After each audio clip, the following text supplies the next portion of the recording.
Hello મિત્રો, અમે નીકળી ગયા છીએ મામો ભાણેજ બંને. પછી ભાણાએ મને ઈશારો કર્યો, મેં ભાણા આમ જોયું તો ભાણાના હાથમાં હતી મોટી બધી લાકડી રાખી હતી પગમાં. હવે પગમાંથી પછી મને એવું લાગ્યું કે આ બહુ મોટી બધી લાકડી છે તો ભાણો કોકને મારવા જતો હશે, પણ ભાણો મને લાગે છે આના લાકડી અમારી કોઈક સર્વિસ કરી નાખશે. લાકડીની વાત રહેવા દે. હવે તમારા માટે બધા માટે એક સરપ્રાઈઝ છે. અમે નીકળી રહ્યા છીએ તમારા માટે એક સરપ્રાઈઝ લઈને, તો વિડીયોમાં બન્યા રહો.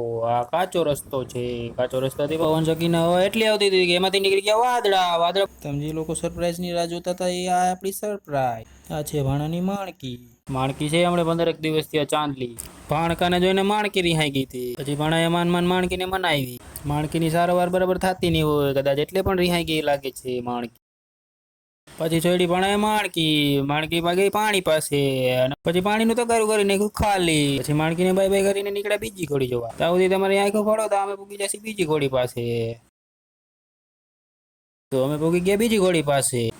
પછી ગયો ભાણો ઘોડી જોવા. ભાણો ગયો પાસે, પણ ભાણાને હજી ખ્યાલ નહોતો ઘોડીનો, તો પણ પાસે પહોંચી ગયો. તો જેવું મગજમાં ફરતું હતું એવી જ ઘોડી નીકળી. ઘોડી હતી બહુ વાયડી. પછી ભાણાએ માન ઘોડીને પકડી. ઘોડી ભરવા માંડી હતી બટકા.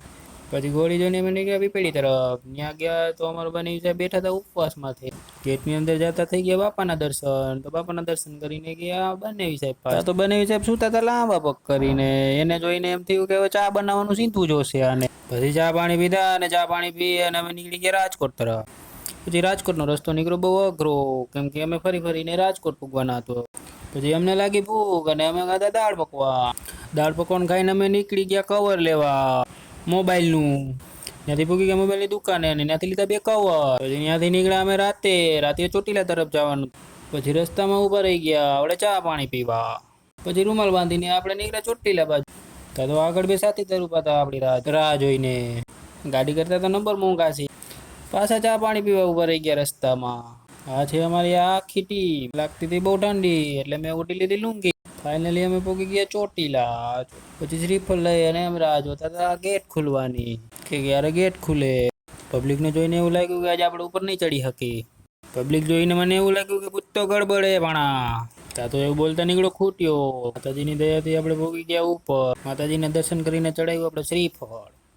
ચોટીલાથી નીકળ્યા આપણે ઘર તરફ.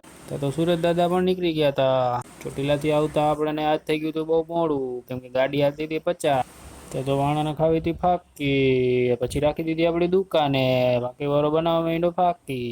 એટલે પૂગી ગયા આપણે વાણાના ઘરે. હવે આપણે લે વિરામ, અને આપણે નેક્સ્ટ વ્લોગમાં મળીશું.